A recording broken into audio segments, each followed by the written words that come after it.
Because most of the problems that people have with their dogs actually comes from one simple misunderstanding. And that is, we assume that dogs see the world the way we do.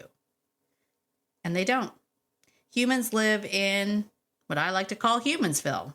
We care about our neighbors, we care about our community, we care about being polite, we care what other people think of us. But dogs don't. Dogs live in a world of who is with us and who is not. And if you have a reactive dog, that gap between how humans see the world and how dogs see the world can create a lot of confusion. And once we make this shift, everything will change for you. Yes, today on the podcast, we are talking about the real reason dogs struggle in Humansville. If you are someone who is dealing with a reactive dog, this episode is for you. Let's get into it. Ready to have a calm and peaceful life with your dog without the stress of those fear-based behaviors? Hi, I'm Tracy, and I've been there, overwhelmed by all the conflicting dog training advice and unsure of what to do next. But now I help dog lovers like you simplify your life with your dog by building confidence naturally, fostering trust, and addressing those fear-based challenges. So, if you're ready, stop chopping those chicken wieners and let's get to it.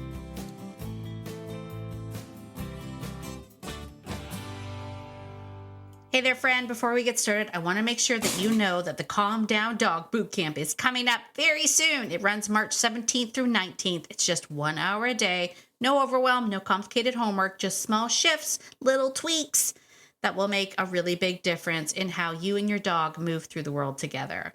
Now, I highly recommend showing up live because live is where the fun is.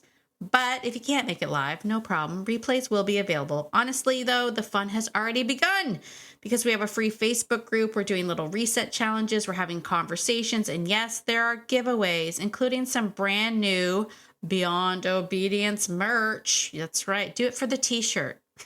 Come for the t-shirt. Stay for the fun vibes. So this sounds like something that would help you and your dog out. Come join us. Head over to beyondobedience.ca/bootcamp. Grab your spot, and I'll see you there. Well, hello, my dog-loving friend. It is Tracy. Welcome to Beyond Obedience, the podcast. Super duper welcome. If you're brand new, hey, shout out to you, my friend. We are so glad you're here. Listen, this is a really important topic because, oh my gosh, are you like me? Did you happen to open your phone today? You know, maybe when the alarm went off, you're just like, I wonder what's happening in the world. And then you immediately regretted that decision. Yeah. Same Z's. Me too. Oh my gosh. I actually said these words out loud. I wish I'd never seen that today. What a terrible way to start the day. I'm trying really hard to not start my day off that way, but gosh, that's muscle memory. Just looking over and just be like, I'll grab my phone. I don't know why I do it. But anyway, the point is this leads into why this topic today is so very, very important because us humans, oh gosh, we know too much. We know too much. Do you remember when we used to walk around being like, oh my gosh, can you imagine how much more the world, how better the world would be if all humans had access to information? And now here we are, overwhelmed in information too much because, oh my gosh, we think about all the things. We think about the news. We're thinking about the politics. We're thinking about the global problems. We're thinking about our social expectation. And we carry that oh so heavy weight around our necks, just dragging us down. But on the upside, hey, dogs don't do that. Yay, dogs live right here, right now. They are not going to bed worrying about the Middle East. They're not going to bed worried about the environment. They just aren't. Oh, those lucky dogs. Those lucky dogs. But the reason why I wanted to bring it up today is because that actually gives us a very huge relevance gap, right? There's a relevance gap between humans and dogs because humans have a global perspective. Humans know and can think about in terms of our neighbors, our community. We think about politeness. We think about social expectations. We live in a world of laws, right? And morals and all sorts of things that we see and we consider on a daily basis. But dogs don't think that way. Dogs do not think that way. Dogs think in very, very simple terms. They think in terms of who is with us and then who is not with us. Very, very simple. And in a lot of cases, our dogs will think, if you're not with us, you're against us. If you're not with us, you're against us. And I want to explain this a little bit more and kind of peel this back a little bit, because when it comes in terms of dogs, one of the most common problems that I see, that dog owners see, is this idea of reactivity. And we're out there just trying to fix reactivity. We're trying to make our dogs feel better about the neighbor's dog, the dog over there, the cat, the neighbor, the postman, the postwoman. Like, we're just out there trying to make them feel better about all of the things out there, but they don't operate that way. So we're pushing a boulder up a hill. We're really pushing a boulder up a hill, because dogs do operate in social units, but they don't operate in communities. And they certainly do not give a rat's patootie what anybody thinks of them. They really don't. They're not sitting there going, I really got to be polite because I got to live beside that guy. And I just don't want the stress of having to see him every day on my way to work. Like, dogs don't have that. We have that. Right? We sit there and go, oh my gosh, my neighbors must think my dog's a maniac, or we're frustrated.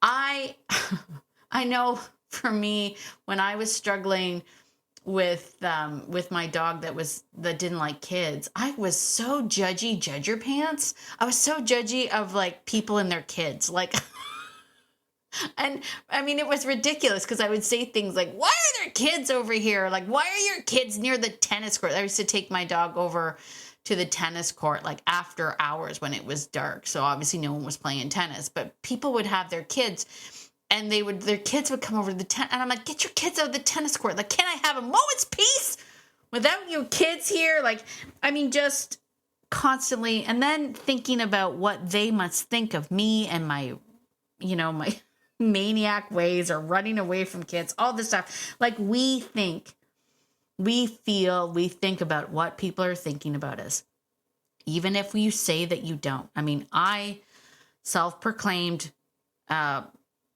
would say, pathological people pleaser.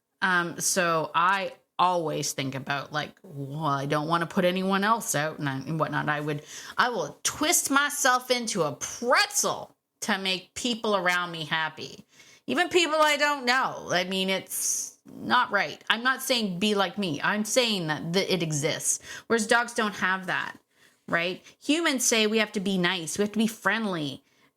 We even say things like, that dog is a friend, which I always find funny, especially if you don't know that dog. Dogs think, well, I don't know that dog. Should I trust that dog? And why are we pretending that this dog is a friend? Right? And that gap not only creates confusion for the dog, but it is affecting your relationship with the dog. It's affecting how your dog sees you, because your dog is looking at you going, that, my friend, does not look like a friendly dog. And I guarantee you, your dog's probably better at reading the body language than you are. So you're over there being like, that's okay. It's okay. You're okay. That dog is nice. That dog is nice. That dog's a friend. And your dog is going like, I don't know what you're seeing, but that dog wants to eat my face. Like, they will know. They know the difference.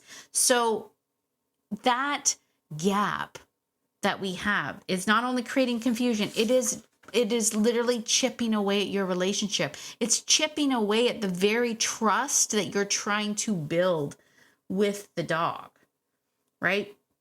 So we need to kind of switch this. We need to sort of switch gears for our dogs. So instead of expecting dogs to behave like polite little humans, We help them to understand who is with us, what is safe, and who they can rely on, which is why, when I'm helping like the students inside the Fearless framework, especially when it comes to, let's say, having guests over at your house or having work done at your house and you have your dog in your house and whatnot, I make it very clear that I am not going to go out of my way to help my dog understand that, Mary the plumber, who's here just to fix my water heater. Do plumbers fix water heaters? I don't know. Anyway, that she is somehow our friend and therefore you have to be nice. Because guess what? Mary the plumber is not part of our social unit. She might be there for a couple days depending on how bad your plumbing's at, but she's not part of your social unit. And I'm not going to make my dog believe that it is okay to have this interloper in my house. I will tell the dog, yes, I've invited them in and please stand down, but we're not going to go through the trouble of being like, this is a friend, come sniff them. I don't make service people give my dogs treats or do any of those things. Why? Because they're not with us, unless you're planning on having a lot of plumbing problems. You know what I'm saying?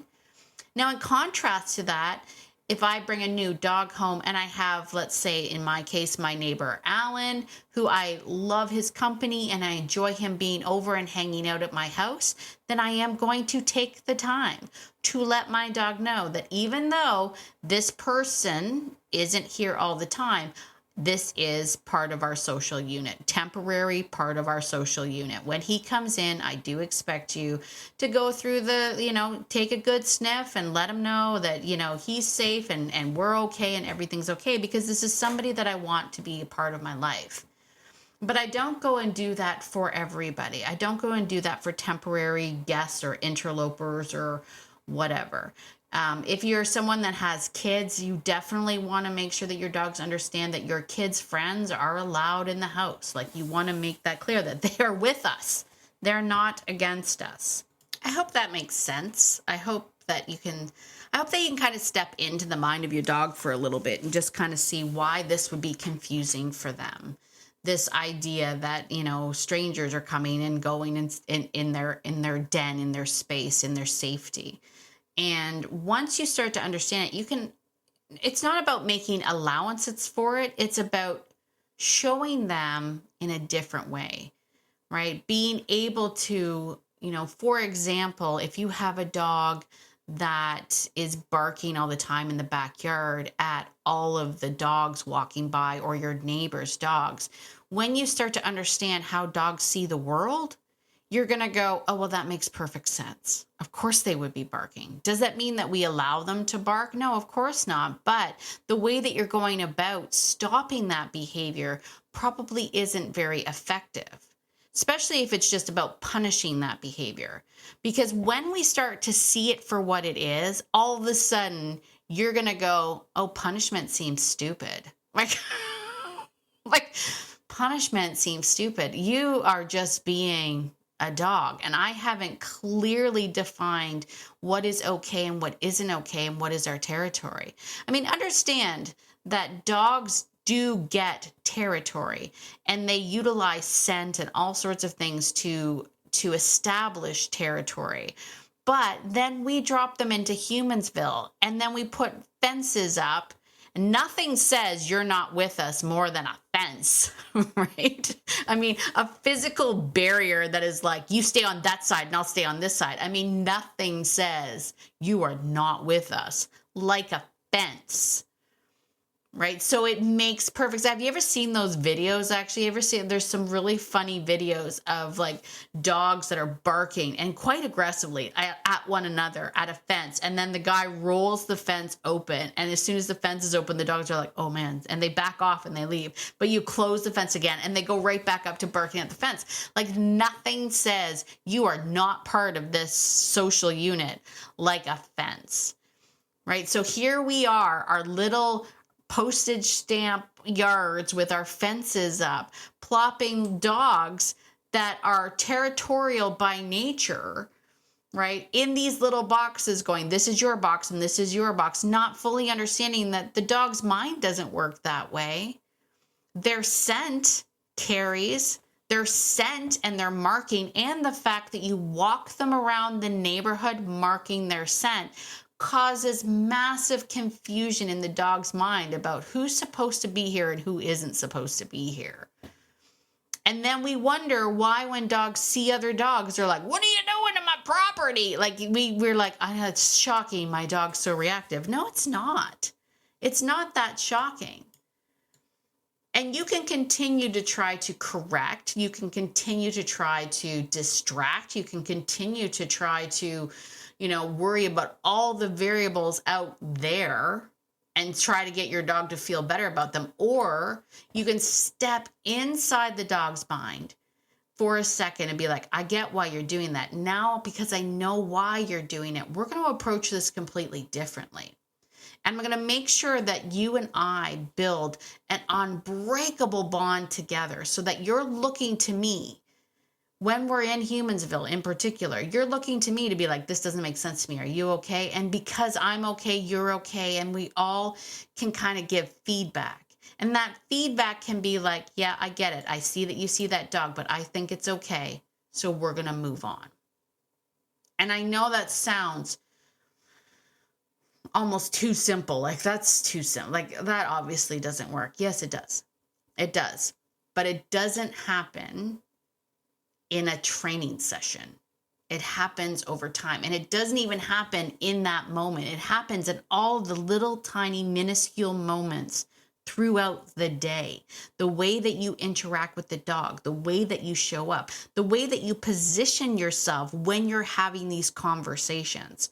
I would say, as a chronic observer of people and their dogs, because I love it so much. First of all, I love seeing the beautiful bonds between people and dogs. Like I will almost drive off a road if I see like a dog walking with their human and they're just like, checking in organically and the human's kind of checking in with them. And I'll just be like, oh, it's so beautiful. Like I love that.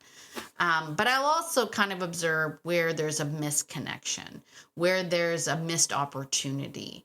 And in so many cases, especially people that are clearly working on training or reactivity or whatnot, is that they are so either focused on their dog's behavior, like their eyes are just focused on the behavior, or they're focused on, where they're throwing their treats to try to distract, or they're focused on the other dog and what's the other dog doing. And very rarely are we focused on ourselves.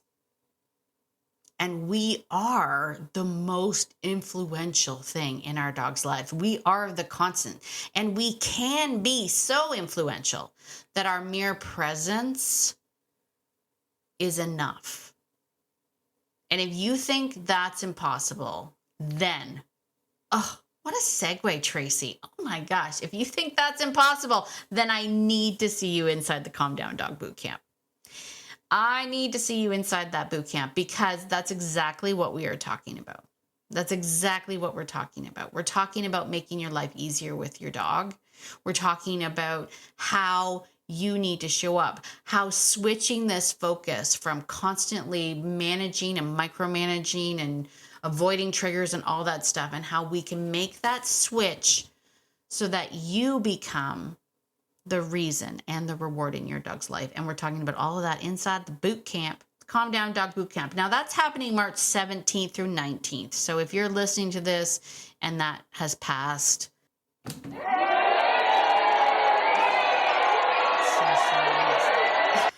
if you missed it, I'm so sorry you missed it. But always, you know what? Keep listening to the podcast. Keep showing up here. Ask me questions. I'll help you out. But if you're hearing this on time, get your butt in the boot camp. Go to beyondobedience.ca/boot camp. Sign up today. We're already doing it. We're already in the group right now. We've been doing a little reset. I've been enjoying the bejesus out of that reset. Oh, I needed that reset.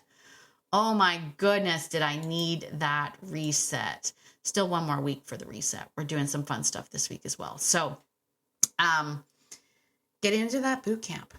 get into that boot camp, my friend, because that's where it's at. Listen, if you like this kind of thing, then I need you to head on over to Apple Podcasts. Leave me a 5-star written review. Really helps push the podcast out. If you're a Spotify listener, hey, leave me a comment and follow. Be sure you're subscribed and following on Spotify.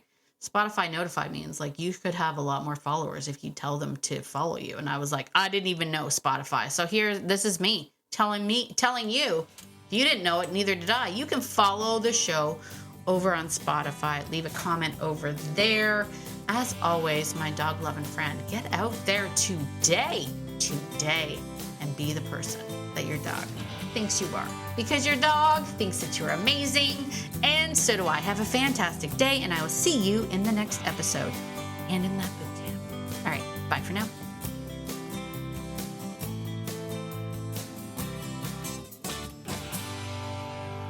Oh, and one more thing. This podcast is meant for entertainment and education purposes only, and it's not meant to replace hands-on professional training. If you're really struggling with your dog, please reach out to a professional in your area. All right, I think that's it. Bye for now.